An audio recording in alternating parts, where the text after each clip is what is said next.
உங்கள் அனைவருக்கும் 2025ஆம் ஆண்டின் டிசம்பர் மாதத்தினுடைய வாழ்த்துதலும் ஆசீர்வாதங்களும். கர்த்தர் உங்களை ஆசீர்வதிப்பாராக. கடந்த 11 மாதங்களாக உங்களை கண்ணின் மணி போல காத்து வந்த தேவன் இந்த நாளிலும் உங்களை ஆசீர்வதிப்பாராக.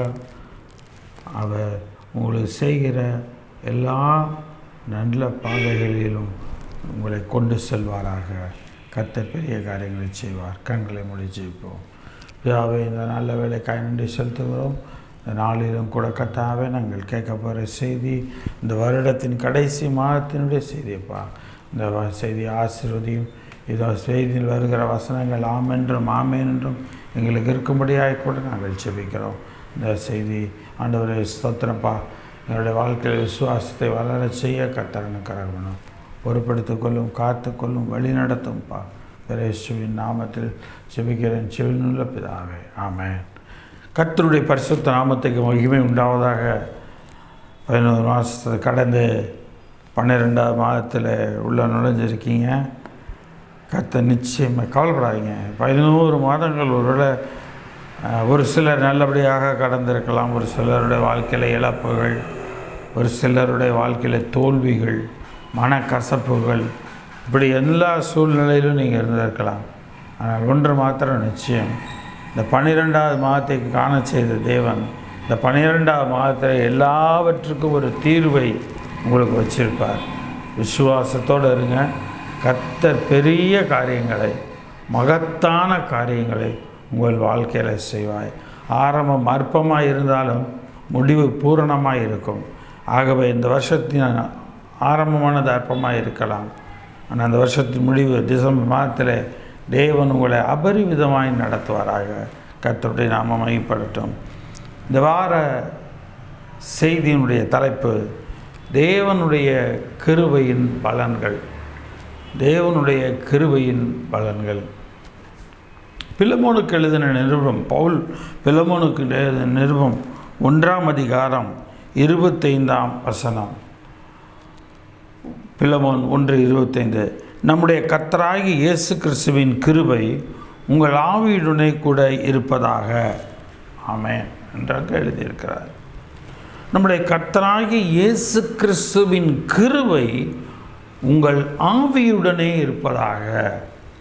இந்த கிருபை எதில் இருக்க வேண்டும் என்று சொன்னால் ஆவியிலே இருக்க வேண்டும். கர்த்தராகிய இயேசு கிறிஸ்துவினுடைய கிருபை. ஏங்க கிருபை ஆவியிலே இருக்க வேண்டும் என்று பிலமோனுக்கு எழுதும்போது ஏன் பவுல் சொல்கிறார் என்று சொன்னால், அந்த ஆவி பலவீனப்பட்டு போகும். அந்த ஆவி சோர்ந்து போய்விடுமானால் சரீரம், ஆத்மா எல்லாமே சோர்ந்து போய்விடும். அதனால் தான் ஆண்டவர் சீசர் இடத்துல ஜெபிக்கும் போது இடத்துல சொல்லுவார், எஸ்எம்னி போகல, மாம்சமோ பலவீனம் உள்ளது, ஆவியோ உற்சாகம் உள்ளது என்று சொல்லி அவர் சொல்லுவார். அப்போ அந்த ஆவி குன்றி போகுமானால் எல்லாமே குன்றி போய்விடும். அதனால தான் அவர் இங்கே சொல்லுகிறார், நம்முடைய கர்த்தராகிய இயேசு கிறிஸ்துவின் கிருபை உங்களுடைய ஆவியுடனே கூட இருப்பதாக, உங்களுடைய ஆவியுடனே கூட இருப்பதாக. கண்டிப்பாக இந்த வாரம், இந்த மாதம் கர்த்தராகிய இயேசு கிறிஸ்துவுடைய கிருபை உங்களோடு உங்கள் ஆவியோடும் இருப்பதாக. எபேசியருக்கு எழுதின நிருபம் 4ஆம் அதிகாரம் 7ஆம் வசனம். எபேசியர் 4:7. கிறிஸ்துவினுடைய ஈவின் அளவுக்கு தக்கதாக நம்மில் அவனவனுக்கு கிருபை அளிக்கப்பட்டிருக்கிறது. கிறிஸ்துவினுடைய ஈவின் அளவுக்கு தக்கதாக நம்மில் அவனவனுக்கு கிருபை அளிக்கப்பட்டிருக்கிறது. கர்த்தராகிய இயேசு கிறிஸ்து எந்த அளவுக்கு நாம் அவரை பற்றி பிடிக்கிறோமோ அந்த அளவுக்கு அவர் அதிகமாக நம்மை பற்றி பிடிக்கிறார். அந்த அளவுக்கு கிருபை நம்மில் கொடுக்கப்பட்டதாக இருக்கிறது. ஆக கிறிஸ்துவினுடைய ஈவின் அளவுக்கு தக்கதாக அவர் எந்த அளவுக்கு நம்மளோடு இடைபடுகிறாரோ, நம்மளோடு இடைபட நாம் விடுகிறோமோ அதற்கு தக்கதாக அவருடைய கிருபை அவனவனுக்கு அளிக்கப்பட்டிருக்கிறது. அப்போ எல்லாருக்கும் ஒரு குடும்பத்தில் 5 பேர் இருக்காங்க, எல்லாருக்கும் ஒரே மாதிரி இல்லை. இந்த 5 பேரில் ஒவ்வொருத்தர் ஒவ்வொரு விதமாக இருப்பாங்க. ஆண்டவர்கிட்ட அந்யோன்யமாக அன்பாக இருப்பாங்க. அவங்களுடைய ஆவியினுடைய அளவுக்கு தக்கதாக அங்கே ஆவியிலே தேவன் இயேசுவின் கிருபை இருக்கும் என்று சொல்லி பார்க்கிறோம். கலாத்தியருக்கு எழுதின நிருபம் 2ஆம் அதிகாரம் 21ஆம் வசனம். கலாத்தியர் 2:21. நான் தேவனுடைய கிருபையை விருதாவாக்குவதில்லை என்று சொல்லி பவுல் சொல்லுகிறார். அப்போ பாருங்கள், இதே பவுல் தான் சொல்லுகிறார், கர்த்தராகிய இயேசு கிறிஸ்துவின் கிருபை உங்கள் ஆவியோடு இருக்கட்டும். அடுத்து எபேசியர் நிருபத்தில் கிறிஸ்துவனுடைய ஈவின் அளவுக்கு தக்கதாக நம்மில் அவனவனுக்கு கிருபை கொடுக்கப்பட்டிருக்க, கிறிஸ்துவனுடைய ஈவின் அளவுக்கு தக்கதாக. இங்கே அடுத்து நாம் இங்கே பார்க்கிறோம், அப்படிப்பட்ட தேவனுடைய கிருபையை நான் விருதாவாக்குவது கிடையாது. தேவன் கொடுத்த கிருபையை பயன்படுத்தி கொள்ள வேண்டும். நம்முடைய வாழ்க்கையை நாம் நிர்மூலமாகாதிருப்பது கர்த்தருடைய கிருபை என்று சொல்லி பார்க்கிறோம். நாம் நிர்மூலமாகாமல் இருப்பது அது கர்த்தருடைய கிருபை. அந்த அளவுக்கு தேவன் நம்முடைய வாழ்க்கையில் கிருபையில் இடைபடுகிறார். நாம் இன்றைக்கோ எப்பொழுதோ எப்படியோ மரித்து போயிருக்க வேண்டியவர்கள், ஆனால் தேவன் நம்மை காத்திருக்கிறார். தேவன் நம்மை வழி நடத்துகிறவராயிருக்கிறார். இந்த பேதுரு இந்த பவுல் அவருடைய வாழ்க்கையில் நடந்த ஒரு நிகழ்வை கொரிந்தியர்கள் நிருபத்தில் அவர் சொல்லுகிறார். 2 கொரிந்தியர் புத்தகம் 12ஆம் அதிகாரம் 8-9 வசனங்கள். 2 கொரிந்தியர் 12:8-9. அவருடைய சரீரத்தில் ஒரு முள் கொடுக்கப்பட்டிருக்கிறது. அவருடைய பார்வை சரியாக தெரியவில்லை. அவருடைய முள் கொடுக்கப்பட்டிருக்கிறது. அது என்னை விட்டு நீங்கும்படிக்கு நான் 3 தரம் கர்த்தரிடத்தில் வேண்டிக் கொண்டேன். அவர் 3 தடவை வேண்டிக்கிறார், இந்த பலவீனத்தை எடுத்து போடுங்க, இந்த பலவீனத்தை எடுத்து போடுங்க ஏசப்பா, இந்த பலவீனத்தை எடுத்து போடுங்க இயேசுவே என்று சொல்லி அவர் கேட்டிருக்கிறார்.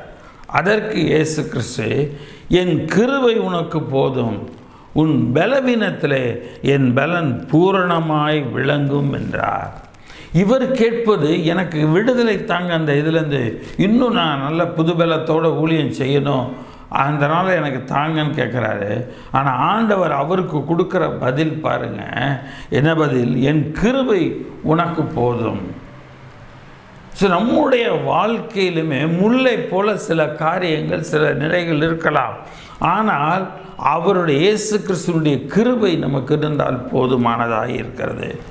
அந்த கிருபையானது எந்தெந்த காரியங்களிலே நாம் பலவீனப்பட்டு இருக்கிறோமோ, எந்தெந்த காரியங்களிலே நாம் குறைவுபட்டவர்களாக இருக்கிறோமோ, அந்த பலவீனத்தில், அந்த குறைவிலே கர்த்தருடைய பலம் பூரணமாய் விளங்கும். கர்த்தருடைய பலம் பூரணமாய் விளங்கும். ஆகையால் கிறிஸ்துவின் வல்லமை என் மேல் தங்கும்படி என் பலவீனங்களை குறித்து நான் மிகவும் சந்தோஷமாய் மேன்மை பாராட்டுகிறேன். ஆகையால் கிறிஸ்துவின் வல்லமை என் மேல் தங்கும்படிக்கு. அப்போ அவருடைய கிருபை போதுன்னு சொன்னால், இயேசு கிறிஸ்துவனுடைய வல்லமை எப்போதும் என் கூட இருக்குது. அதனால தான் அவர் என் கிருபை உனக்கு போதுன்றாரு. அப்போ அதனால் நான் இதை என்ன செய்கிறேன், என் பலவீனங்களை குறித்து நான் மிகவும் சந்தோஷமாய் மேன்மை பாராட்டுவேன் என்று சொல்லி அவர் சொல்லுகிறார். யாத்திராகமத்தின் புத்தகம் 15ஆம் அதிகாரம் 13ஆம் வசனம் பார்ப்பீர்களே. ஆனால் யாத்திராகமம் 15:13, நீர் மீட்டு கொண்ட இந்த ஜனங்களை உமது கிருபையினாலே அழைத்து வந்தீர். அங்கே பவுல் என்ன சொல்லுகிறார்? என் பலவீனங்களிலே இயேசுவினுடைய கிருபை பூரணமாய் விளங்கும் என்று எனக்கு அவர் சொல்லியிருக்கிறார். ஆகவே அவருடைய என் பலவீனங்களில் அவருடைய வல்லமை விளங்குகிறது, நான் என்னை ஒப்பு கொடுத்திருக்கிறேன்னு சொல்கிறாரு. இங்கே யாத்திராகமத்தின் புத்தகத்தில் 15ஆம் அதிகாரம் 13ஆம் வசனத்தில் அங்கே சொல்லப்படும் போது, இந்த நீர் மீட்டு கொண்ட இந்த ஜனங்களை உமது கிருபையினாலே நீ அழைத்து வந்தீர். நீங்கள் மீட்டுக்கிட்டீங்க பாருங்கப்பா. எகிப்திலேருந்து கொண்டாந்த இஸ்ரவேல் ஜனங்கள், இவங்க எல்லாருக்கும் உமது கிருபையினால் நீங்கள் அழைச்சி வந்தீங்க. நீங்கள் இவங்களை நினைவு கூர்ந்தீங்க. இவங்களுடைய அங்கலாய்ப்புகள், கண்ணீர், கவலை, வேதனை, ஒடுக்குதல், எகிப்தியருடைய ஒடுக்குதல் இவங்க இருந்தது, இது எல்லாத்தையும் நீங்கள் பார்த்தீங்க. ஸோ உங்களுடைய நீங்கள் கொடுத்த அந்த அழைப்பினால தான் எல்லாரையும் நீங்கள் அழைச்சிட்டு வந்தீங்க. உம்முடைய பரிசுத்த வாசஸ்தலத்துக்கு நேராக அவர்களை உம்முடைய பலத்தினால் வழி நடத்தினீர். உம்முடைய என்ன செய்கிறது, பரிசுத்த வாசஸ்தலத்துக்கு நேராக அவர்களை உமது பலத்தினால் அழைத்து வந்தீர். அப்போ கர்த்தர் தம்முடைய பலத்தினால் அழைத்து வந்திருக்கிறார் இஸ்ரவேல் ஜனங்களை. அவர்களை அந்த கிருபையினாலே அழைத்து கொண்டு வந்திருக்கிறார். அதே தேவன் தான் நம்மையும் இந்த 12ஆம் மாதத்திற்கு வரைக்கும் நம்மை அழைத்து வந்திருக்கிறார். 11 மாதங்கள் முடிந்திருக்கிறது. அதை கடந்து இந்த 1ஆம் தேதி 12ஆம் மாதத்தை காணும்படி தேவன் நம்மை அழைத்து வந்திருக்கிறார். ஆகவே கர்த்தருக்கு மகிமை உண்டாவதாக. எபிரேயருக்கு எழுதின நிருபம் 8ஆம் அதிகாரம் 12ஆம் வசனம். எபிரேயர் 8:12. நான் அவர்கள் அநியாயங்களை கிருபையாய் மன்னித்து அவர்கள் பாவங்களையும் அக்கிரமங்களையும் இனி நினையாமல் இருப்பேன் என்று கர்த்தர் சொல்கிறார். அப்போ கர்த்தர் என்ன சொல்கிறாராம், நான் அவர்கள் அநியாயங்களை கிருபையாய் மன்னித்து, அவங்களுடைய எல்லா அநியாயங்களையும் என் கிருபையினால் நான் மன்னிக்கிறேன். என்னுடைய கிருபையினால் மன்னித்து அவர்கள் பாவங்களையும் அவருடைய அக்கிரமங்களையும் இனி நினையாமல் இருப்பேன். அப்போ இந்த 11 மாதங்களாக நம்முடைய வாழ்க்கையில் ஒருவேளை நாம் சில காரியங்களிலே குறைபட்டவர்களாக இருந்திருக்கலாம். ஒரு சில காரியங்களிலே அநியாயமாக நாம் நடக்கிறவர்களாக நாம் இருந்திருக்கலாம். ஆனால் தேவன் கிருபையினால் அதை மன்னித்து நம்முடைய பாவங்களையும் அக்கிரமங்களையும் அவர் சொல்கிறாரு, இனிமே நினைக்க மாட்டேன்ப்பா. இந்த டிசம்பர் 1ஆம் தேதியிலேருந்து இந்த செய்தி கேட்குற இந்த நேரத்துலேருந்து நான் இனிமேல் உங்களுடைய பாவங்களையோ உங்கள் அக்கிரமத்தை நான் நினைக்க போகிறதே கிடையாது. உங்களை இந்த மாதத்துலேருந்து நான் ஆசீர்வாதமாக வழி நடத்திட்டு வரப்போகிறேன் என்று அவர் சொல்லுகிறார்.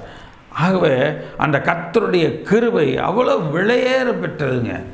தேவனுடைய கிருபை ஒரு சாதாரணமானதாக நாம் எடுக்கக்கூடாது. அவருடைய கிருபை விலையேற பெற்றது. அந்த விலையேற பெற்ற கிருபை எல்லாருக்கும் உடனே கிடைக்கிறதல்ல. அவரை உறுதியாக அவரை பற்றி கொண்ட மனதை உடையவர்களுக்கு தான் அந்த கிருபை அவருக்கு விளங்குகிறது. யார் யார் ஆண்டவரை உறுதியாய் பற்றி கொள்கிறார்களோ அவர்களுடைய வாழ்க்கையில் தான் இந்த கிருபை விளங்குகிறது. சங்கீதத்தின் புத்தகம் 147ஆம் அதிகாரம் 11ஆம் வசனம். சங்கீதம் 147:11. தமக்கு பயந்து தமது கிருபைக்கு காத்திருக்கிறவர்கள் மேல் கர்த்தர் பிரியமாயிருக்கிறார். தமக்கு பயந்து தமது கிருபைக்கு காத்திருக்கிறவர்கள் மேல் கர்த்தர் பிரியமாயிருக்கிறார். இப்போ பார்த்தீங்களா, அவருடைய கிருபைக்கு யார் காத்திருக்கிறார்களோ, ஆண்டவரே வாழ்க்கையில் நான் ஒன்றுமே கிடையாது, நான் எடுத்த முயற்சிகள் எல்லாம் தோல்வியில் போச்சு, நான் எடுத்த பிரயாசங்கள் எல்லாம் ஒன்றும் இல்லாமல் போச்சு, இப்போ நான் உங்களுடைய சமூகத்தில் நான் ஒப்பு கொடுக்குறேன், உங்களுடைய கிருபைக்கு தான் நான் காத்திருக்கேன், உங்கள் கிருபை மாத்திரம்தான் என்னை எல்லாவற்றையும் நடத்த முடியும், என்னை நீங்கள் நடத்துங்க ஆண்டவரே, என்னை நீங்கள் வழி நடத்துங்கப்பா, என்னை கிருபையாய் காத்து கொள்ளுங்க ஆண்டவரே என்று சொல்லும் பொழுது கர்த்தருடைய கிருபைக்கு காத்திருக்கிறவர் மேல் கர்த்தர் பிரியமாயிருக்கிறார். அப்போ நம்ம கர்த்தருக்கு கிருபை காத்திருப்போமானா கர்த்தர் நம்ம பிரியமுள்ளவராக இருக்கிறார். ஸோ நம்ம அக்கிரமங்களையெல்லாம் நினையாது இருக்கிற தேவன் இந்த 11ஆம் மாதத்தில், இந்த 12ஆம் மாதத்தில் நம்ம பிரியமாக இருந்து நம்முடைய கிருபைக்கு காத்திருந்தோமானால் நாம் மேல் அவர் பிரியமுள்ளவராக இருக்கிறார். இந்த காலை வேளையில் இந்த செய்தி எந்த நேரத்தில் கேட்குறீங்களோ அந்த நேரத்திலேருந்து ஆண்டவர்கிட்ட ஜெபம் பண்ணுங்க. ஆண்டவரே, இந்த 12ஆம் மாதம் முழுவதும் உம்முடைய கிருபைக்கு நான் காத்திருக்கிறேன், உம்முடைய கிருபை என்மேல் பிரியமாக இருப்பீராக, உம்முடைய கிருபைக்கு காத்திருக்கிற என்மேல் நீர் பிரியமாக இருப்பீராக என்று அறிக்கையிடுங்க. ஆண்டவர் உண்மையிலே உங்கள் மேல் பிரியமாக இருப்பார். கர்த்தருடைய பிரியம் இருக்கும் பொழுது நம்ம யாராலும் எதாலும் எந்த பிரச்சனையாலும் நம்மை ஒன்றும் செய்ய முடியாது, ஒன்றும் நம்மை சேதப்படுத்தாது. சங்கீதம் 145:17 சங்கீதம் 145:17. கர்த்தர் தமது வழிகளிலெல்லாம் நீதி உள்ளவரும் தமது கிரியைகளெல்லாம் கிருபை உள்ளவருமாய் இருக்கிறார். கர்த்தர் தமது வழிகளிலெல்லாம் நீதி உள்ளவரும் தமது கிரியைகளிலெல்லாம் கிருபை உள்ளவருமாய் இருக்கிறார்.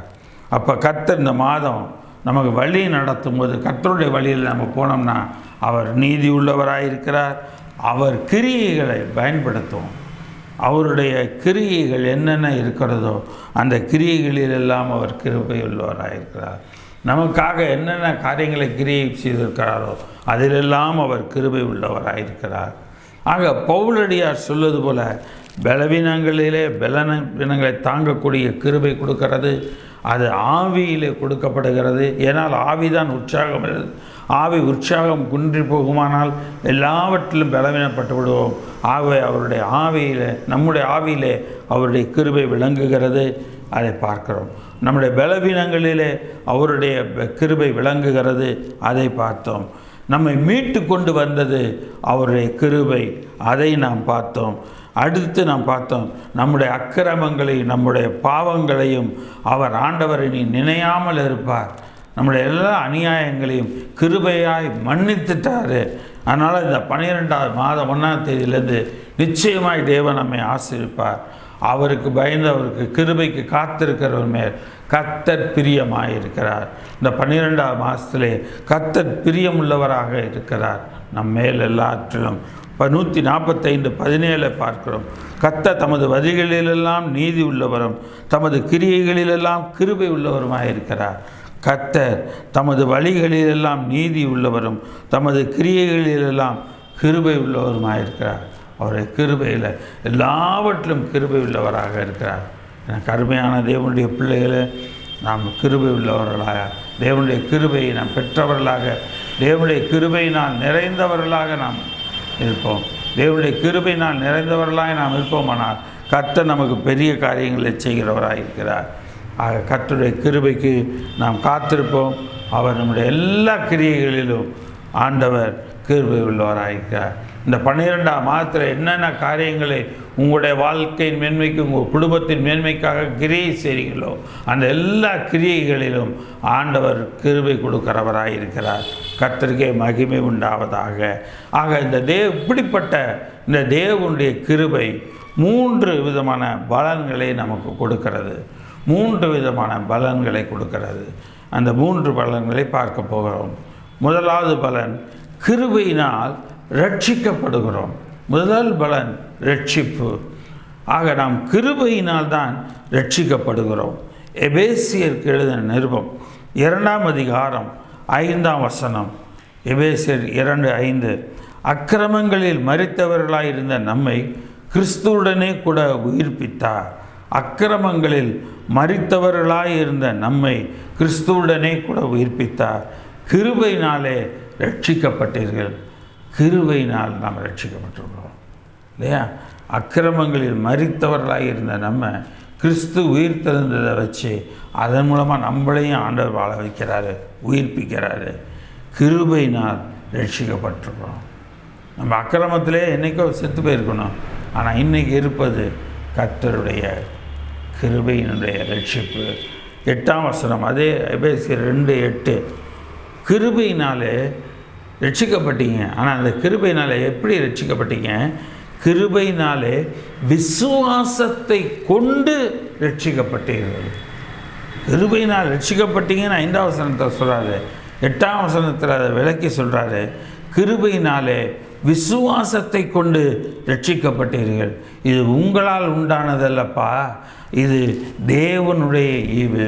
பிதாவாகிய தேவன் நமக்கு கொடுக்கிறதான ஒரு காரியம், ஒரு ஈவாக இருக்கிறது. எனக்கு அருமையான தேவனுடைய பிள்ளைகளே, கிருபையினால் ரட்சிக்கப்படுகிறோம். கிருபையினால் விசுவாசத்தை கொண்டு ரட்சிக்கப்படுகிறோம்.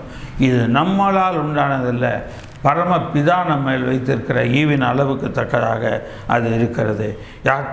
யாத்திராகமத்தின் புத்தகத்தை பார்க்கிறோம். 15ஆம் அதிகாரம் 2ஆம் வசனம். யாத்திராகமம் 15:2. என் கர்த்தர் என் பலனும் என் கீதமும் ஆனவர், அவர் எனக்கு ரட்சிப்புமானவர். ஆக இஸ்ரவேல் ஜனங்கள் அந்த இடத்துலேருந்து மீண்டு எகிப்திலேருந்து மீண்டு வெளியே வந்த பிற்பாடு அவங்க பாடுறாங்க, கர்த்தர் என் பெலனும் என் கீதமுமானவர், அவர் என் இரட்சிப்புமானவர், அவரே என் தேவன், அவருக்கு வாசஸ்தலத்தை ஆயத்தம் பண்ணுவேன், அவரே என் தகப்பனுடைய தேவன், அவரை உயர்த்துவேன். கர்த்தரை யுத்தத்தில் வல்லவர், கர்த்தர் என்பது அவருடைய நாமம். ஆக கர்த்தர் என் பெலனும் கீதமானவர், அவர் எனக்கு இரட்சிப்புமானவர். ஆக அவர் எனக்கு பெலன் மாத்திரமல்ல, எனக்கு கீதம் மாத்திரம் இல்லை, அவரே எனக்கு ரட்சிப்பு. நான் எல்லாவற்றிலும் நான் ரட்சிக்கப்பட்டிருக்கிறேன். இஸ்ரேல் ஜனங்கள் எதிலிருந்து ரட்சிக்கப்பட்டாங்க? எகிப்தியருடைய ஒடுக்குதல், எகிப்தியர்களுடைய கடினமான நடத்தின நிலைகள், இதனால் அழுது கூக்குரலிட்டு அங்கே அழுதாங்க. அவங்களுடைய கண்ணீரையெல்லாம் கண்டார். அவருடைய கூக்குரலை கேட்டு அவர்களை மீட்டு விட கர்த்தர் இறங்கினார். ஒருவேளை கடந்த 11 மாதங்களாக உங்களுடைய வாழ்க்கையில் தடைப்பட்ட எல்லா காரியங்களின் நிமித்தம் நீங்கள் அழுது கொண்டு இருக்கலாம், நீங்கள் சோத்திரத்தை ஜெபித்து கொண்டு இருக்கலாம், அல்லது விரக்தியிலே நீங்கள் எப்படி வேண்டாலும் இருக்கலாம். ஆனால் கர்த்தரின் இரட்சிப்பானவர் என்று நீங்கள் அறிக்கையிட்டு பாருங்கள். உங்களுடைய வாழ்க்கையில் அவர் ரட்சிப்பாக இருப்பார். கர்த்தர் தான் இந்த பண காரியத்தில் எனக்கு ரட்சிப்பு, கர்த்தர் தான் என்னுடைய சுகத்தில் இந்த மாதம் முழுவதும் எனக்கு ரட்சிப்பு, கர்த்தர் தான் இந்த மாதத்தில் என்னுடைய எல்லா பலத்துக்கும் ரட்சிப்பு. கர்த்தர் எல்லாவற்றுக்கும் எனக்கு ரட்சிப்பாக இருக்கிறார் என்று சொல்லுங்கள். கர்த்தர் உங்களுக்கு ரட்சிப்பாக இருப்பார். கர்த்தரையே யுத்தத்தில் வல்லவர். இந்த மாதம் உங்களுக்காக யுத்தம் செய்கிறவர் கர்த்தர். கர்த்தர் என்பது அவருடைய நாமம் என்று சொல்லி பார்க்கிறோம். சங்கீதத்தின் புத்தகம் 34ஆம் அதிகாரம் 5, 6, 7 வசனங்கள். சங்கீதம் 34, 5-7 வசனங்கள். அவர்கள் அவரை நோக்கி பார்த்து பிரகாசமடைந்தார்கள், அவர்கள் முகங்கள் வெட்கப்படவில்லை. அவர்கள் அவரை நோக்கி பார்த்து பிரகாசமடைந்தாங்க. அவர்கள் ஒருபோது என்ன செய்யலை? முகங்கள் வெட்கப்படலை. இந்த 12ஆம் மாதத்தில் நீங்கள் கர்த்தரை கண்ணோக்கி பாருங்கள், உங்கள் முகம் வெட்கப்பட்டு போகாது. இது நாள் வரைக்கும் ஒவ்வொரு மனுஷனுடைய முகத்தையும் பார்த்துட்றீங்க. இவங்க கருணை வைக்க மாட்டாங்களா, இவங்க கருணை வைக்க மாட்டாங்களா, இவங்க நமக்கு தயவு பாராட்ட மாட்டாங்களா? மனுஷர்களை இந்த 11 மாதங்களாக நினச்சிட்டு இருந்தீங்க. ஆனால் இந்த 12ஆவது மாதத்தில் ஒரு தீர்மானம் பண்ணுங்கள், நான் கர்த்தரை தான் நோக்கி பார்ப்பேன். எந்த பெரிய காரியமானாலும் சரி, எந்த சிறிய காரணமாக இருந்தாலும் சரி, நான் கர்த்தரை தான் நோக்கி பார்ப்பேன். இந்த ஏழை கூப்பிட்டான், கர்த்தர் கேட்டு அவன் இடுக்கண்களுக்கெல்லாம் நீங்களாக்கி ரட்சித்தார். கிருபையினால் எதுக்கு நீங்களாக்கி ரட்சிக்கிறார் பாருங்கள். இந்த ஏழை கூப்பிட்டான், அதை கேட்டு அவன் இடுக்கண்களுக்கெல்லாம், அவனை சுற்றிலும் இருக்கிற இடுக்கண்களுக்கெல்லாம் நீங்களாக்கி ரட்சித்தார். கர்த்தருடைய தூதன் அவருக்கு பயந்தவர்களை சூழ பாளையம் இறங்கி அவர்களை விடுவிக்கிறார்.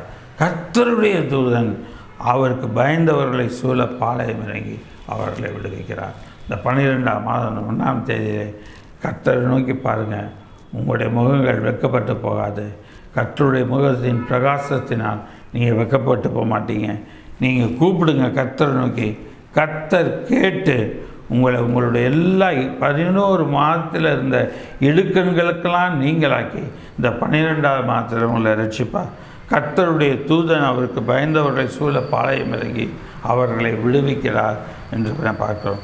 சங்கீதம் 44, 6, 7. சங்கீதம் 44ஆம் அதிகாரம் 6, 7 வசனங்கள். என் வில்லை நான் நம்பேன், என் பட்டயம் என்னை ரட்சிப்பதில்லை. நீரே எங்கள் சத்துருக்களில் நின்று எங்களை ரட்சித்து எங்களை பகைக்கிறவர்கள் வெட்கப்படுத்துகிறீர். நீரே எங்களை சத்துருக்களிலிருந்து எங்களை ரட்சித்து. கர்த்தர் தான் நம்முடைய சத்துருக்களில் நின்று நம்மை ரட்சிக்கிறவராக இருக்கிறார். அவர் ரட்சித்து எங்களை பகைக்கிறவர்களை வெட்கப்படுத்த, நம்மளை வெட்கப்பட்டு போகல, ஆனால் நம்மளை பகைக்கிற எல்லாரையும் வெட்கப்பட்டு போக முடியாது தேவன் அங்கே செய்கிறார். ஆக இங்கே நான் பார்க்கிறோம், என் வில்லை நான் நம்பேன், என் பட்டயம் என்னை ரட்சிப்பதில்லை. என் கூட இருக்கிற உறவுகள், என்னுடைய சார்ந்து இருக்கிற எல்லா பொருள்கள் என்னை ரட்சிப்பதில்லை. ஆனால் என் சத்திற்கென்று விலக்கி ரட்சிக்கிறவர், எங்களை பகைக்கிறவர்களிருந்து என்னை ரட்சிக்கிறவர் கர்த்தர். அந்த சொல்லி நீங்கள் ஜெபிங்க, கர்த்தர் உங்களுக்கு பெரிய காரியங்களை செய்வார். கர்த்தர் மகிமையான தேவன். அவருடைய கிருபையினாலே நாம் ரட்சிக்கப்படுகிறோம். இடுக்கண்களுக்கெல்லாம் நீங்களாக்கி ரட்சிக்கிறார். சத்துருக்களுடைய எல்லா கிரியைகளுக்கும் நீங்களாக்கி ரட்சிக்கிறார். கர்த்தர் நம்மை கிருபையாய் காக்கிறவராக இருக்கிறார். சங்கீதத்தின் புஸ்தகம் 106ஆம் அதிகாரம் 7, 8, 9 வசனங்களை பார்க்கலாம். சங்கீதம் 106, 7 முதல் 9 வசனம். எங்கள் பிதாக்கள் எகிப்தில் உம்முடைய அதிசயங்களை உணராமலும் உம்முடைய கிருபையின் திரட்சியை நினையாமலும் போய் சிவந்த சமுத்திரத்தின் ஓரத்தில் கலகம் பண்ணினாங்க. எப்படி ஆண்டவர் எகிப்திலிருந்து இவங்களை மீட்டு கொண்டு வந்தார்ன்றதெல்லாம் மறந்து அதை உணர்வடையாமல் அவருடைய கிருபையினால் ஆண்டவர் நம்மளை காப்பாற்றினாரே அதையும் நினைக்காம சிவந்தர சமுத்திரத்திட்ட கலகம் பண்ணுறாங்க. இந்த 11 மாதமாக நான் ஜெபம் பண்ணேன், ஆண்டவர் நடத்தலை.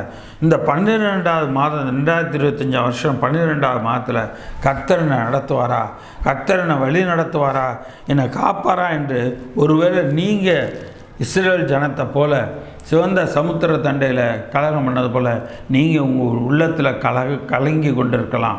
உங்களுடைய எல்லா நிலையிலும் நீங்கள் கலங்கி போயிருக்கலாம்.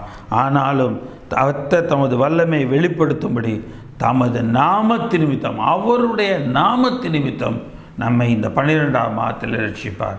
இந்த 12ஆம் மாதத்தில் பணக்காரியத்தில் ரட்சிப்பார். இந்த 12ஆம் மாதத்தில் எல்லா விதமான தேவைகள், எல்லா விதமான நன்மைகள் எல்லாவற்றிலும் அவர் ரட்சிப்பார். அவர் சிவந்த சமுத்திரத்தை அதட்டினார், அது வற்றி போயிட்டு வெட்டாந்தரையில் நடக்கிறது போல அவர்களை ஆழங்களில் நடந்து போக பண்ணுகிறார். அவர் சிவந்த சமுத்திரத்தை அதட்டினார், அது வற்றி போயிட்டு வெட்டாந்தரையில் நடக்கிறது போல அவர்களை ஆழங்களில் நடந்து போக பண்ணினார். அவங்கள ஆழத்தில் நடந்து போக பண்ணார். கருமையான தேவனுடைய பிள்ளைகளை சிவந்த சமுத்திரத்தின் அண்டையில் அவங்க கலகம் பண்ணாங்க. ஆனால் கர்த்தர் தம்முடைய வல்லமையை வெளிப்படுத்தி அவங்கள ரட்சித்தார். சிவந்த சமுத்திரத்தை அதட்டினாராம். இல்லையா? அதட்டின பொழுது அது வற்றி போயிட்டு வெட்டாந்தரையில் நடந்து போவது போல் அவங்க நடந்து போனாங்களாம். ஆக எப்படிப்பட்ட ஒரு பெரிய ஸ்லாக்கியத்தை தேவன் அந்த ரட்சிக்கும்போது, தேவன் அந்த காரியங்களை கிருபையினால் ரட்சிக்கும் போது செய்கிறார் என்று பார்க்கிறோம். பகையின் கைக்கு அவர்களை நீங்களாக்கி ரட்சித்து சத்ருவின் கைக்கு அவங்களை விலக்கி மீட்டார். பகையின் கைக்கு அவர்களை விலக்கி ரட்சித்து நம்மை பகைக்கிற பகைஞருடைய கைக்கு நம்மளை விலக்கி ரட்சிக்கிறார். சத்ருவின் கைக்கு விலக்கி நம்மை மீட்டு விடுகிறார். அவர்கள் சத்துருக்களை தன்னுயிர்கள் மூடிக்கொண்டது, அவர்களில் ஒருவனும் மீந்திருக்கவில்லை. அவர்கள் அவருடைய வார்த்தைகளை விசுவாசித்து அவரை துதியை பாடினார்கள். கர்த்தருடைய வார்த்தையை விசுவாசித்து அவருடைய துதியை அங்கே பாடினார்கள். எனக்கு அருமையான தேவனுடைய பிள்ளைகளே, தேவன் உங்கள் மேலே எப்போது கோபமாக இருப்பார்னு நினைக்கிறீங்களா? நிச்சயமே கிடையாது, நிச்சயமாக கிடையாதுங்க. மீகா தீர்க்கதரிசியின் புஸ்தகம் 7ஆம் அதிகாரம் 18ஆம் வசனம். மீகா 7:18. தமது சுதந்திரத்தில் மீதியானவருடைய அக்கிரமத்தை பொறுத்து மீறுதலை மன்னிக்கிற தேவரீருக்கு ஒப்பான தேவன் யார்? அவர் கிருபை செய்ய விரும்புகிறபடியார் அவர் என்றைக்கும் கோபமையார். ஆக அவர் நம்மை ரட்சிப்பதற்காக அவர் கிருபை செய்ய விரும்புகிறார். ஆகவே என்றைக்கும் நம்மேல் கோபமையார். அவர் நம்மை மேல் திறங்குவார். நம்முடைய அக்கிரமங்களை அடக்கி நம்முடைய பாவங்களையெல்லாம் சமுத்திரத்தின் ஆழங்களில் போட்டு விடுவார். ஒருவேளை 12 மாதங்களாக இருந்த காரணங்களுக்கு பாவங்களோ சாபங்களோ அல்ல வேறு எந்த காரியங்களோ இருக்குமானால் தேவன் அவைகளெல்லாம் ஒரு ரட்சிப்பை கொடுக்கிறவராயிருக்கிறார். தேவன் அந்த எல்லா அக்கிரமங்களையும் நாம் செய்த தவறுகளையும் அவர் அந்த ஆழங்களில் சமுத்திரத்தின் ஆழத்திலே போட்டு விடுகிறவராயிருக்கிறார். சங்கீதத்தின் புஸ்தகம் 41ஆம் அதிகாரம் 1ஆம் வசனம். சங்கீதம் 41:1. 2வது குறிப்பு, கிருபையினால் பாதுகாக்கப்படுகிறோம். கிருபையினால் பாதுகாக்கப்படுகிறோம். சங்கீதம் 41:1-3 வசனங்கள். சிறுமைப்பட்டவன் மேல் சிந்தை உள்ளவன் பாக்கியவான், தீங்கு நாளில் கர்த்தர் அவனை விடுவிப்பார். சிறுமைப்பட்டவன் மேல் சிந்தை உள்ளவன் பாக்கியவான், தீங்கு நாளில் கர்த்தர் அவனை விடுவிப்பார். சிறுமைப்பட்டவன் மேலே சிந்தை உள்ளவன் ஒரு பாக்கியவான். தீங்கு நாளில் இந்த சிறுமைப்பட்டவன் மேல் சிந்தையாக இருக்கிறான் பாருங்க, அவனை விடுவிப்பார். சிறுமைப்பட்டவன் மேல் சிந்தை உள்ளவனை கர்த்தர் அவனுடைய தீங்கு நாளில் விடுவிப்பார். அவனுக்கு எந்த நாள் தீங்க வருதோ அந்த நாளில் அவனை விடுவிக்கிறவராயிருக்கிறார். கர்த்தர் அந்த தீங்கு நாளில் அவனை பாதுகாத்து அவனை உயிரோடு வைப்பார். பூமியில் அவன் பாக்கியவானாக இருப்பான். அவன் சத்துருக்களின் இஷ்டத்துக்கு நீர் அவனை ஒப்பு கொடீர் இல்லையா? கர்த்தர் அவனை பாதுகாத்து அவனை உயிரோடே வைப்பார். பூமியில் அவன் பாக்கியவானாக இருப்பான். அவனை காத்து அவனை உயிரோடு வைக்கிற தேவன் அவனை பாக்கியவனாய் வைக்கிறார். அவன் சத்துருக்களின் இஷ்டத்துக்கு அவனை ஒப்பு கொடுக்க மாட்டார். சத்துருக்கள்லாம் எப்படா அவன் செத்து போவான், எப்படா அவன் ஒளிஞ்சு போவான், எப்படா அவன் இது போவான்னு நினைக்கலாம். ஆனால் கர்த்தர் எதுக்கு ஒப்பு கொடுக்க மாட்டார். படுக்கையின் மேல் வியாதியாய் கிடக்கிற மனுஷனை அவனை கர்த்தர் தாங்குவார். ஒருவேளை உங்களோட வாழ்க்கையில் எந்தில் நீங்கள் படுத்திருக்கீங்க, கண்ணீரோடு வேதனையோடு கஷ்டங்களை நினச்சி நீங்கள் படுத்திருக்கீங்களா, அல்லது வியாதியாக படுத்திருக்கீங்களா, எந்த இருந்தாலும் அந்த படுக்கையை கர்த்தர் மாற்றி போடுவார். அந்த படுக்கையை தேவன் மாற்றி போடுவார். அதற்கு பதிலாக அந்த படுக்கையை விட்டு நீங்கள் எழும்பி நீங்கள் கர்த்தரை துதித்து பாடி அவரை மகிமைப்படுத்துவீர்கள். அவருடைய கிருபை எண்ணி அவரை துதிப்பீர்கள். அவருடைய நாமத்தை மகிமைப்படுத்துவீர்கள். அதற்கேதுவாக தேவன் உங்களை வைக்கிறார். அவனுடைய வியாதியிலே அவன் படுக்கை முழுவதையும் கர்த்தர் மாற்றி போட்டார். இந்த 12ஆம் மாதத்தில் அவர் முழுவதுமாக படுக்கையை மாற்றி போடுகிறவராக இருக்கிறார். சங்கீதத்தின் புஸ்தகம் 121 அதிகாரம் 5 முதல் 8 வசனங்கள். சங்கீதம் 121 5 முதல் 8. கர்த்தர் உன்னை காக்கிறவர், கர்த்தர் உன் வலது பக்கத்திலே உனக்கு நிழலாய் இருக்கிறார். பகலிலே வெயிலாகிலும் இரவிலே நிலவாகிலும் உன்னை சேதப்படுத்துவதில்லை. கர்த்தர் உன்னை காக்கிறவர், கர்த்தர் உன் வலது பக்கத்திலே உனக்கு நிழலாயிருக்கிறார். பகலிலே வெயிலாகிலும் இரவிலே நிலவாகிலும் உன்னை சேதப்படுத்துவதில்லை. எதுவும் உன்னை சேதப்படுத்தாது. கர்த்தர் உன்னை காக்கிறவர், கர்த்தர் உனக்கு நிழலாக இருக்கிறார் உன் வலது பக்கத்தில். இல்லையா? அவர் முன்பக்கத்தில் பார்க்குறேன், அவரை காணாம். பிற்புறத்தில் பார்க்குறேன், அவரை காணாம். இடதுபுறத்தில் அவர் கிரியை செய்கிறார், ஆனால் அவரை பார்க்க முடியல. வலதுபுறத்தில் தன்னை ஒழித்து கொண்டிருக்கிறான்னு ஒரு வசனம் உண்டு. இங்கே பார்க்குறோம், வலதுபுறத்தில் நிழலாகவே அவர் நம்மோடு கூட ஒழித்திருக்கிறார். நிழலாக நம்மோடு கூட ஒளிந்தவர் இருக்கிறார் வலது பக்கத்தில். கர்த்தர் பெரிய காரியங்களை செய்வார். பகலிலே வெயிலாகிலும் இரவிலே நிலவாகிலும் நம்மை சேதப்படுத்தாதபடிக்கு கர்த்தர் நம்மை காக்கிறார். கர்த்தர் உன்னை எல்லா தீங்குக்கும் விலக்கி காப்பார். கர்த்தர் உங்களை எல்லா தீங்குகளுக்கும் இந்த 12ஆம் மாதம் விலக்கி காப்பார். அவர் உங்கள் ஆத்துமாவை காப்பார். கர்த்தர் உங்கள் போக்கையும் உங்கள் வரத்தையும் இது முதற்கொண்டு என்றென்றைக்கும் காப்பார். கர்த்தர் உங்களுடைய போக்கையும் உங்கள் வரத்தையும் இது முதற்கொண்டு என்றென்றைக்கும் உங்களை காப்பார். நீங்கள் என்ன காரியமாக போகிறீங்களோ அந்த காரியம் வாய்க்கும். நீங்கள் எந்த காரியமாக போயிட்டு வரீங்களோ அந்த காரியங்கள் வாய்க்கப்பட்டு நீங்கள் போன காரியங்களெல்லாம் நல்லபடியாக முடிச்சுட்டு சந்தோஷமாக திரும்பி வருவீங்க. உங்களுடைய போக்கையும் உங்கள் வரத்தையும் அவர் என்ன செய்கிறார்? இது முதற்கொண்டு என்றென்றைக்கும் காப்பார். நீங்கள் போயிட்டு வர காரியங்களெல்லாம் ஆசைப்பார். ஒரு நிமிஷம் வெளியில் போகிறதுக்கு முன்னாடி சோமன்ட்டு போங்க. ஆண்டவரே, உன் போக்கையும் உன் வரத்தையும் இது முதற்கொண்டு என்னிடைக்கு காப்பேன்னு சொன்னீங்களே, என்னுடைய போக்கையும் என்னுடைய வரத்தையும் இது முதல் காக்கணும் ஆண்டவரே என்று சொல்லி கேளுங்க. கர்த்தர் பெரிய காரியங்களை உங்களுக்கு செய்கிறவராக இருக்கிறார். நீதிமொழிகளின் புஸ்தகம் 2ஆம் அதிகாரம் 11ஆம் வசனம். நீதிமொழிகள் 2:11. நல்யோசனை உன்னை காப்பாற்றும், புத்தி உன்னை பாதுகாக்கும். நல்யோசனை உன்னை காப்பாற்றும், புத்தி உன்னை பாதுகாக்கும். புத்தி தாங்க நம்மளை காப்பாற்றும். எந்த புத்தி? கர்த்தருக்கு பயப்படுகிற பயத்தினால் வருகிற ஞானம், அதனால் வருகிற புத்தி நம்மை பாதுகாக்கக்கூடியதாக இருக்கிறது. அப்போ கர்த்தருடைய கொடுக்குற புத்தினாலே நாம் பாதுகாக்கப்படுவோம். வேதாகமத்தில் ஒரு மனுஷன் இருக்கான், யோவான் ஸ்நானகன்னு. அவனை ஏரோது சிறைச்சாலையில் போட்டு வச்சுருப்பான். அவன் தன்னுடைய சகோதரனுடைய மனைவியை எடுத்து கல்யாணம் பண்ணிட்டு அவன் இருப்பான். இந்த ஏரோதியால் அவனுக்கு சதி நினைப்பான். யோவான் ஸ்நானகனை கொன்று போடணுன்னே அவள் ஒரு முடிவில் இருக்கிறார். ஆக மார்க் எழுதின சுவிசேஷம் 19:20. மார்க்கு 19:20 வாசிங்களா? ஏரோதியாலும் அவனுக்கு சதி நினைத்து அவனை கொன்று போட மனதாக இருந்தார். ஆகிலும் அவளால் கூடாமல் போயிற்று. அதனே என்றால் யோவான் நீதியும் பரிசுத்தமுள்ளவன் என்று ஏரோது அறிந்து, இந்த ராஜா அறிந்திருக்கிறான். அவனுக்கு பயந்து அவனை பாதுகாத்தானான். யோவான் ஸ்நானகனை பரிசுத்தம் உள்ளவனும் நீதி உள்ளவனும் என்று ஏரோது அறிந்து அவனுக்கு பயந்து அவனை பாதுகாத்து அவன் யோசனையின்படி அநேக காரியங்களை செய்து விருப்பத்தோடு அவன்கிட்ட ஆலோசனை கேட்டு ராஜ்ய வாரத்தை நடத்தினான். ஆக அந்த அளவுக்கு தான் தேவன் இந்த யோவான் ஸ்நானகனை உயர்த்தி வைத்திருப்பது போல உங்களையும் பாதுகாப்பார். கர்த்தர் நிச்சயமாக சொல்லுகிறேன், சத்துருக்களுக்கு முன்பாக உங்களுக்கு ஒரு பந்தியை ஆயத்தப்படுத்தி இருக்கிறார். உங்கள் தலையை எண்ணெயால் அபிஷேகம் பண்ணுகிறார். உங்கள் பாத்திரம் நிரம்பி விழுகிற அனுபவத்துக்குள் இருப்பீர்கள். நிச்சயமாகவே கர்த்தர் உங்களை உயர்த்துவார்.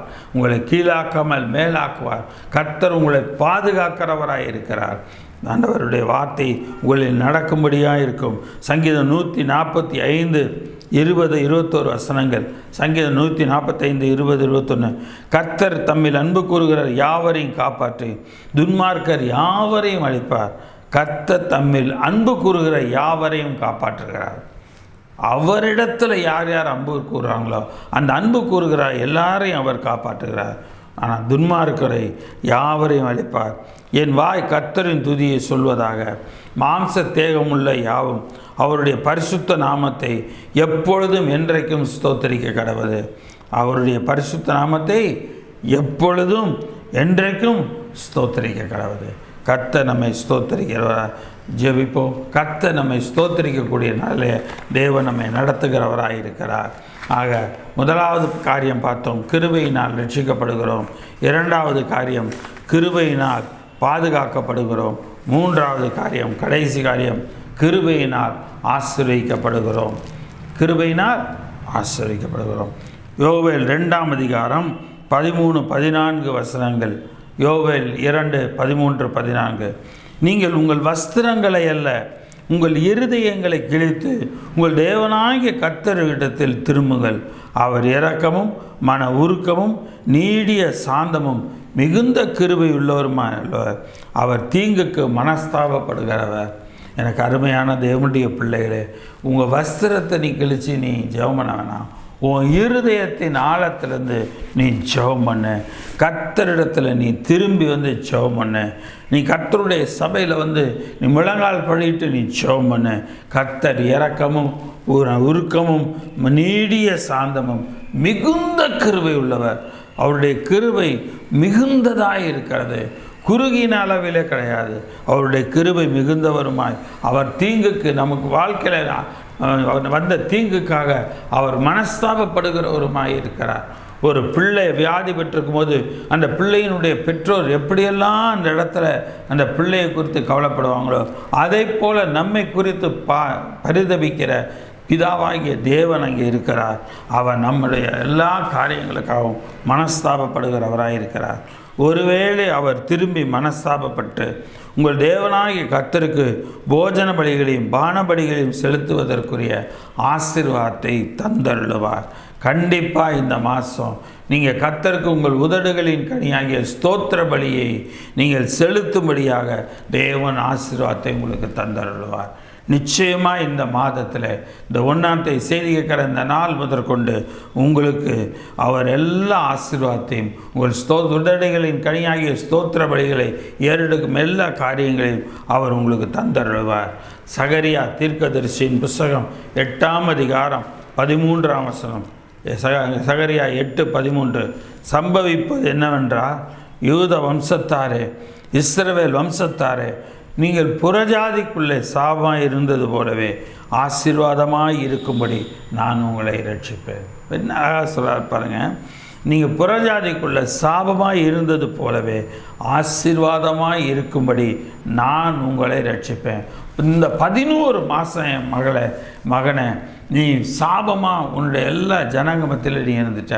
ஆனால் இந்த 12ஆம் மாதம் இந்த 1ஆம் தேதியிலேருந்து நான் உன்னை ஆசீர்வாதமாக இருக்கும்படிக்கு நான் உன்னை ரட்சிப்பேன். ஆசீர்வாதமாக இருக்கும்படி நான் ரட்சிப்பேன். பயப்படாதீங்க. உங்கள் கைகள் திடப்படட்டும். நீங்கள் பயப்படாத. நீ கைகளை தளர்ந்து போக விடாத. நீ கைகளை எப்பொழுது ஏறெடுத்து என்னை நோக்கி ஏறெடுத்து ஜெபி, என்னை நோக்கி ஏறெடுத்து ஸ்தோத்திர பலிகளை நான் உனக்கு பெரிய காரியங்களை செய்கிறவராக இருக்கிறேன் என்று கர்த்தர் அங்கே சொல்லுகிறார்.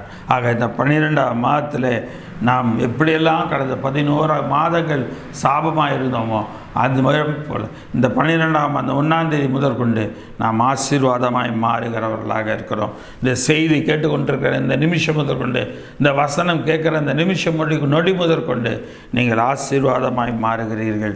எபேசியருக்கு எழுதின நிருபம் 1ஆம் அதிகாரம் 3ஆம் வசனம். எபேசியர் 1:3. நம்முடைய கர்த்தராகிய இயேசு கிறிஸ்துவின் பிதாவாகிய தேவனுக்கு ஸ்தோத்திரம்.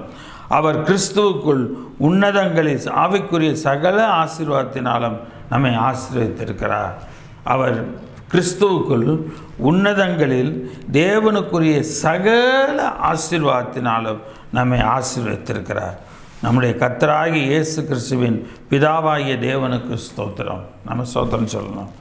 அவர் கிறிஸ்துவுக்குள் உன்னதங்களில், கிறிஸ்துவுக்குள்ளார அவர் பிதாவின் வலது பாரிசத்தில் இப்போ உட்கார்ந்திருக்கிறார். அந்த உன்னதத்தில் இருக்கக்கூடிய சகல ஆசீர்வாதம், வானத்தின் பலகணிகளை திறந்து இடம் கொள்ளாமல் போக மட்டும் உங்களை ஆசீர்வதிப்பேன்னு சொன்ன தேவன் இங்கே அதை தான் சொல்கிறார். சகல ஆசீர்வாதத்தினாலும் நம்மை ஆசீர்வதிப்பார். கர்த்தர் அந்த ஆசீர்வாதத்தை நமக்கு எப்பொழுதும் தருவார். கர்த்தர் ஆபிரகாமை சகல காரியத்திலும் ஆசீர்வதித்தார். ஆதியாகமத்தின் புத்தகம் 24ஆம் அதிகாரம் 1ஆம் வசனத்தை பார்த்தீங்கன்னா, ஆபிரகாம் வயது சென்று முதிர்வந்தவனான கர்த்தர் ஆபிரகாமை சகல காரியங்களிலும் ஆசீர்வதித்தது. ஆதியாகமத்தின் புத்தகம் 30ஆம் அதிகாரம் 27ஆம் வசனம். ஆதியாகமம் 31:27. அப்பொழுது லாபான், உன் கண்களில் எனக்கு தயவு கிடைத்ததானா, நீ இரு, உன் நிமித்தம் கர்த்தர் என்னை ஆசீர்வதித்தார். உங்களை பார்த்து எல்லாரும் சொல்லுவாங்க, நீ என்னோட கூட இரு, நீ எனக்காக ஜெபம் பண்ணு, நீ எனக்காக ப்ரேயர் பண்ணிக்க, நான் ஆசீர்வாதமாக இருப்பேன், நீ எனக்கு ஆசீர்வாதம்னு உங்களை எல்லாருமே சொல்லுவாங்க. உங்கள் வேலை செய்கிறீங்களா, அந்த அலுவலகத்தில் சொல்லுவாங்க. பிஸ்னஸ் பண்ணுறீங்களா, பார்ட்னர்ஸ் இருக்காங்களா, இல்லை மற்ற கடைகள் இருக்குதா, எல்லாரும் சொல்லுவாங்க, ஐயா உன்னால் எங்களுக்கும் வியாபாரம் நடக்குது, உன்னால் எங்களுக்கு பிஸ்னஸ்லாம் பெருகுது என்று எல்லாரும் சொல்வார்கள். அந்த அளவுக்கு கர்த்தர் பெரிய காரியங்களை செய்வார். 1 கொரிந்தியரின் புத்தகம் 10ஆம் அதிகாரம் 16ஆம் வசனம். 1 கொரிந்தியர் 10:16. நாம் ஆசீர்வதிக்கிற ஆசீர்வாதத்தின் பாத்திரம் கிறிஸ்துவனுடைய இரத்தத்தின் ஐக்கியமாக இருக்கிறது அல்லவா. நாம் ஆசீர்வதிக்கிற ஆசீர்வாதத்தின் பாத்திரம், நம்மை ஆசீர்வதிக்கிற ஆசீர்வாதத்தின் பாத்திரம் கிறிஸ்துவனுடைய இரத்தத்தின் ஐக்கியமாக இருக்கிறது அல்லவா. நாம் பிக்கிற அப்பம் கிறிஸ்துவனுடைய சரீரத்தின் ஐக்கியமாக இருக்கிறது அல்லவா. ஸோ இந்த இடத்துல கர்த்தருடைய பிள்ளைகளை ஒன்றாக்குகிறார். தேவன் தம்முடைய பிள்ளைகளை ஒன்றாக்கி அவர்களை ஒரு ஐக்கியத்துக்குள் கொண்டு வருகிறார். ஆக நீங்கள் எப்பொழுதும் ஒரு ஐக்கியத்தில் இருங்கள், கர்த்தர் உங்களை ஆசீர்வதிப்பார். அப்போஸ்தலர் நடவடிக்கைகளின் புத்தகம் 3ஆம் அதிகாரம் 25-26 வசனங்கள். அப்போஸ்தலர் நடவடிக்கைகளின் புத்தகம் 3ஆம் அதிகாரம் 25-26 வசனங்கள். நீங்கள் அந்த தீர்க்கதரிசிகளுக்கு புத்திரராய் இருக்கிறீர்கள். உன் சந்ததியினாலே பூமியில் உள்ள வம்சங்கள்லாம் உனக்கு ஆசீர்வதிக்கப்படும் என்று தேவன் ஆபிரகாமுக்கு சொல்லி நம்முடைய முன்னோர்களோடு பண்ணின உடன்படிக்கைக்கும் புத்திரராக இருக்கிறீர்கள். நீங்கள் தீர்க்கதரிசிக்கு புத்திரராக இருக்கீங்கப்பா. செய்தி கேட்டுக்கொண்டிருக்கிற நீங்களும் சரி, நானும் சரி, தீர்க்கதரிசிகளுக்கு புத்திரராக இருக்கிறோம். உன் சந்ததியினாலே பூமியில் உள்ள வம்சங்களெல்லாம் ஆசீர்வதிக்கப்படும் என்று தேவன் ஆபிரகாமுக்கு சொல்லி நம்முடைய முன்னோர்களோட பண்ணின உடன்படிக்கைக்கும் புத்திரராக இருக்கிறோம். ஆபிரகாமுக்கும் புத்திரராக இருக்கிறோம். நம்ம அவர் பண்ணின உடன்படிக்கைக்கும் புத்திரராக இருக்கிறோம். அவர் உங்கள் அக்கிரமங்கள் உங்கள் எல்லாரையும் உங்கள் பொல்லாங்குகளிலிருந்து விலக்கி, உங்கள் எல்லாரையும் உங்கள் பொல்லாங்குகளிலிருந்து விலக்கி உங்களை ஆசீர்வதிக்கும்படி தேவன் உங்களை பிள்ளையாகி இயேசுவை எழுப்பி முதலாவது உங்களிடத்திற்கு அனுப்பினார். பிள்ளை பிறந்துச்சுன்னா அந்த தாய் அதை தகப்பன் அவங்க கையில் வாங்கி அதை பார்த்து சந்தோஷப்படுவாங்க. ஆனால் இந்த இடத்துல தன்னுடைய குமாரனை பார்த்து பிதா சந்தோஷப்படுவது போல இந்த குமாரனை நீ போய் எல்லா ஜனங்களை போய் பார்த்துட்டு வா அப்படின்னு சொல்லி அனுப்புகிறார். ஏன்னா அவர் உயிர் தெழுந்ததை பார்க்கணும், அவர் உயிர் தெழுந்த இயேசுவை பார்க்கணும்னு காத்திருக்கிறாங்கல்ல, அவங்கள வெறுமனை விடலை. அந்த ஏக்கத்தை எல்லாம் அந்த எண்ணத்தை எல்லாம் திருப்தி செய்த தேவன் இந்த 12ஆம் மாதத்தில் உங்கள் எண்ணங்களை உங்கள் ஏக்கங்களை திருப்தி செய்யும்படி கர்த்தராகிய இயேசு கிறிஸ்துவை உன்னதங்களில் உள்ள ஆசீர்வாதத்தினாலே எல்லாவற்றிலும் ஆசீர்வதிக்கும்படி நம்மை நோக்கும்படி தேவன் வைத்திருக்கிறார். இயேசு நம்மோடு கூட இருக்கிறார். இயேசு கிறிஸ்து என்னும் நாமம் நம்மோடு கூட இருக்குமானால் கர்த்தர் பெரிய காரியங்களை செய்வார். நீங்கள் நம்முடைய வாழ்க்கையில் நாம் அப்படி சொல்லக்கூடிய அளவுக்கு தேவன் நம்மளை வைப்பார். இந்த 11 மாதம் பட்ட பாடு நான் கொஞ்சம் நஞ்சம் இல்லை. ஆனால் அந்த 12ஆம் மாதத்தில் என்னை எல்லா பாடுகளிலிருந்தும் என்னை விடுவித்தார். லூக்கா 9:14-17, லூக்கா 9:14-17. ஏறக்குறைய 5000 புருஷர் இருந்தார்கள். அவர்களை பந்திக்கு 50 பேராக உட்காரும்படி சொல்லுங்கள் என்று சீசர்களுக்கு சொன்னார். அவர்கள் அந்தபடி எல்லாரையும் உட்கார செய்தார்கள். அப்பொழுது இயேசு அந்த 5 அப்பங்களையும் 2 மீன்களையும் எடுத்து வானத்தை அண்ணாந்து பார்த்து அவைகளை ஆசீர்வதித்து பிட்டு அது என்ன செய்தால் ஜனங்களுக்கு முன் வைக்கும்படி சீசர்களிடத்தில் கொடுத்தார். அந்த 5 அப்பம் 2 மீன் எல்லாத்தையும் வானத்தை நோக்கி அண்ணாந்து பார்த்து ஜெபம் பண்ணி அதை எடுத்து பிட்டு எல்லாத்தையும் கொடுத்தார். எல்லோரும் சாப்பிட்டாங்க. சாப்பிட்டது போக எவ்வளோ மீதி இருந்ததான் 12 கூடை நிறைய அந்த இடத்துல மீதியான துணிக்கைகளை எடுத்தாங்களாம். எனக்கு அருமையான தேவனுடைய பிள்ளைகளை, இந்த 12ஆவது மாதத்தில் நீங்கள் மீதியாக எடுக்கத்தக்க அளவில் இந்த 12ஆவது மாதத்தை உங்களை நடத்துவார். இந்த 12ஆவது மாதத்தில் தேவனால் நீங்கள் ஆசீர்வதிக்கப்படுகிறீங்க. தேவனுடைய கிருபை உங்களை ஆசீர்வதிக்கப்படி உங்களை ஏவுகிறது. லூக்கா எழுதின சுவிசேஷம் அந்த இடத்துல 24ஆம் அதிகாரம் 30ஆம் வசனம். லூக்கா 24:30. அவர்களோட அவர் பந்தி இருக்கையில் அவர் அப்பத்தை எடுத்து ஆசீர்வதித்து அதை பிட்டு அவர்களுக்கு கொடுத்தார். அப்பொழுது அவருடைய கண்கள் திறக்கப்பட்டு அவரை அறிந்தார்கள். உடனே அவர்களுக்கு மறைந்து போனார். அருமையான தேவனுடைய பிள்ளைகளே, அப்பொழுது அவருடைய கண்கள் திறக்கப்பட்டு அவரை அறிந்தார்கள். உடனே அவர்களுக்கு மறைந்து போனார். ஆக அவங்க எல்லாருக்கும் மறைந்து போனவராக இருந்தார். எனக்கு அருமையான தேவனுடைய பிள்ளைகளை, கர்த்தர் உங்களை ஆசீர்வதிப்பார். கர்த்தர் எல்லாவற்றிலும் உங்களை ஆசீர்வதிப்பார். வேதாகமத்தில் ஒரு காரியம் உண்டு. எலிசபெத்தை போய் மரியாள் பார்க்க போவாள். அப்போ மரியாளை போய் வாழ்த்துட்டு எலிசபெத்தை வாழ்த்துவாள். அந்த வாழ்த்தின சத்தத்தை கேட்டோன்னா எலிசபெத்தோட வயிற்றில் இருக்கிற பிள்ளை துள்ளிட்டு எலிசபெத் உடனே பரிசுத்த ஆவியினால் நிரப்பப்பட்டு மரியாள் ஆசீர்வதித்து சொன்ன வார்த்தை, ஸ்திரீகளுக்குள்ளே நீ ஆசீர்வதிக்கப்பட்டவள். உங்களை எல்லாரும் சொல்லுவாங்க, ஸ்திரீகளுக்குள்ளே உங்களுடைய குடும்பத்தில் சொல்லுவாங்க, மற்ற எல்லார காட்டிலும்ப்பா நீ ஆசீர்வதிக்கப்பட்டவன், மற்ற எல்லார காட்டிலும் நீ ஆசீர்வதிக்கப்பட்டவங்க என்று உங்களை சொல்லுவாங்க. ஸ்திரீகளுக்குள்ளே நீ ஆசீர்வதிக்கப்பட்டவள், உன் கற்பத்தின் கனியும் ஆசீர்வதிக்கப்பட்டது, உன் கைகளின் கிரியையும் ஆசீர்வதிக்கப்பட்டது. நான் சொல்கிறேன். ஆக எனக்கு அருமையான தேவனுடைய பிள்ளைகளே, உங்களுடைய எல்லா காரியங்களையும் கர்த்தர் கிருபையினால் ஆசீர்வதிக்கிறார். ஏசாயா தீர்க்கதரிசியின் புத்தகம் 44ஆம் அதிகாரம் 3ஆம் வசனம். ஏசாயா 44:3.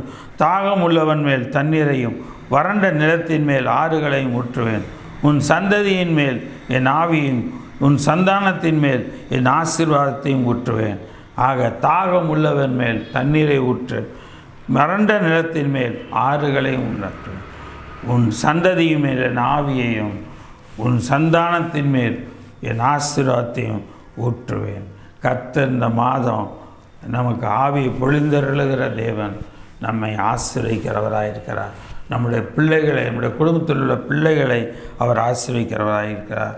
1 பேதுருவின் புத்தகம் 3ஆம் அதிகாரம் 8-9 வசனங்களை நான் பார்க்கலாம். 1 பேதுரு 3:8-9. மேலும் நீங்கள் எல்லாரும் ஒருமனப்பட்டவர்களும் இரக்கம் உள்ளவர்களும் சகோதர சிநேகம் உள்ளவர்களும் மன உருக்கம் உள்ளவர்களும் இணக்கம் உள்ளவர்களுமாய் இருந்து தீமைக்கு தீமையும் உதாசனத்துக்கு உதாசனத்தையும் சரிகாட்டாமல் அதற்கு பதிலாக நீங்கள் ஆசீர்வாதத்தை சுதந்திரித்து கொள்ளும்படி அழைக்கப்பட்டவர்கள் என்று அறிந்து நீங்கள் ஆசீர்வதிங்க. அவங்க உங்களை மதிக்காமல் போகலாம், அவங்க உங்களோட ஒரு தூசியாக என்னலாம், உங்களை கீழாக நின்னலாம். நீங்கள் அதை பற்றி பார்க்காதீங்க. நீங்கள் அவங்கள ஆசீர்வதிங்க. நீ நல்லா இருப்ப, நீ ஒரு குறையும் உனக்கு வர, நீ நல்லா இருப்பேன்னு சொல்லுங்கள். கர்த்தர் நம்மளை ஆசீர்வதிப்பார். நம்ம யாரையும் வாயை திறந்து சபிக்க வேண்டாம். அவங்க சபிச்சாலும் சபிச்சுட்டு போட்டோம். கர்த்தர் உங்களை ஆசீர்வதிப்பார், கர்த்தர் உங்களை நடத்துவார். அவங்களுக்கு ஜெபம் பண்ணுங்க. கர்த்தர் பெரிய காரியங்களை செய்வார். கலாத்தியர்கள் நிருபம் 3ஆம் அதிகாரம் 9ஆம் வசனம். கலாத்தியர் 3:9 பார்க்கிறோம். அந்தபடி விசுவாச மார்க்கத்தார் விசுவாசமுள்ள ஆபிரகாமுடனே ஆசீர்வதிக்கப்படுகிறார்கள். கிருபையினால் ஆசீர்வாதம்.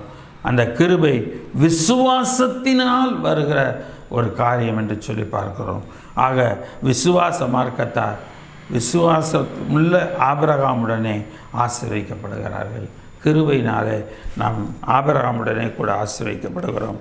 ஆதியாகமத்தின் புத்தகம் 26ஆம் அதிகாரம் 12ஆம் வசனம். ஆதியாகமம் 26:12. ஈசாக்கு அந்த தேசத்தில் விதை விதைத்தான். கர்த்தர் அவனை ஆசீர்வதித்ததினால் அந்த வருஷத்தில் 100 மடங்கு பலன் அடைந்தான்.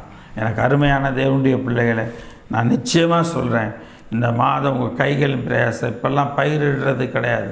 பயிரிடுறவங்க இருக்கிறவங்க இருந்தாங்கன்னா அவங்களே கர்த்தர் ஆசீர்வதிப்பார். மாத வருமானத்துக்கு நீங்கள் வேலை செய்கிறீங்க, உங்கள் வேலையின் பலன்களை எல்லாம் நிறைவாக்குவார்.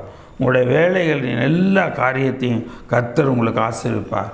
நீங்கள் வர வர ஐஸ்வர்யவானாகி நீங்கள் விருத்தி அடைந்து மகா பெரியவர்களாக இந்த 12ஆவது மாதத்தை முடித்து புது வருஷத்துக்கு 2026க்கு போகிறீங்க. இந்த 12ஆவது மாதம் உங்களை விருத்தி அடைகிற மாதம். 12ஆவது மாதம் ஆசீர்வாதத்தின் மேல் ஆசீர்வாதம் பெற்று விருத்தி அடைகிற மாதம். ஆக கர்த்தர் உங்கள் மேல் விருத்தி அடைகிறவராக ஆசீர்வதிக்கிறவராக இருக்கிறார். மல்கியா தீர்க்கதரிசியின் புத்தகம் 3ஆம் அதிகாரம் 10ஆம் வசனத்தை பார்க்கிறோம். மல்கியா 3:10. என் ஆலயத்தில் ஆகாரம் உண்டாயிருக்கும்படி தசமபாகங்களெல்லாம் பண்டசாலையில் கொண்டு வாருங்கள். அப்பொழுது நான் வானத்தின் பலகணிகளை திறந்து இடங்கொள்ளாமல் போக மட்டும் உங்கள் மேல் ஆசீர்வாதத்தை வர்ஷிக்க மாட்டேனோ என்று அதனால் என்னை சோதித்து பாருங்கள். ஆக இங்கே படுத்த ஆண்டவர் சொல்கிறாரு, என் ஆலயத்தில் ஆகாரம் உண்டாயிருக்கும்படி தசமபாக காணிக்கைகளை எல்லாம் கொண்டு வாங்க. அப்பொழுது வானத்தின் பலகணிகளை திறந்து நான் உங்களுக்கு என்ன செய்கிறேன், இடங்கொள்ளாமல் போக மட்டும் உங்கள் மேல் ஆசீர்வாதத்தை வர்ஷிக்க மாட்டேனோ என்று என்னை சோதிச்சு பாருங்கன்றார். எனக்கு அருமையான தேவனுடைய பிள்ளைகளே, வானத்தின் பலகணிகளை திறந்து நம்மை ஆசீர்வதிக்கிறார்.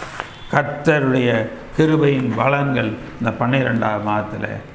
தேவனுடைய கிருபையின் பலன்கள். முதலாவது, கிருபையினால் ரட்சிக்கப்படுகிறோம். இரண்டாவது, கிருபையினால் பாதுகாக்கப்படுகிறோம். மூன்றாவது, கிருபையினால் ஆசீர்வதிக்கப்படுகிறோம். கர்த்தர் நம்மை ஆசீர்வதிப்பார். கண்களை மூடி ஜெபிப்போம். பிதாவே, இந்த நல்ல வேலைக்காக நன்றி செலுத்துகிறோம்ப்பா. இந்த நாளிலும் இந்த நேரத்திலும் இந்த டிசம்பர் 1ஆம் தேதியிலிருந்து எங்களை ஆசீர்வதிக்கிறக்காய் ஸ்தோத்திரம். ஆண்டவரே, உம்முடைய கிருபையின் பலன்களை நாங்கள் கண்ணோக்கி பார்த்தோம்ப்பா. உம்முடைய கிருபையின் பலன்களை கண்ணோக்கி பார்க்கிறோம். கிருபையினாலே ஆண்டவரே ரட்சிக்கப்படுகிறோம்ப்பா.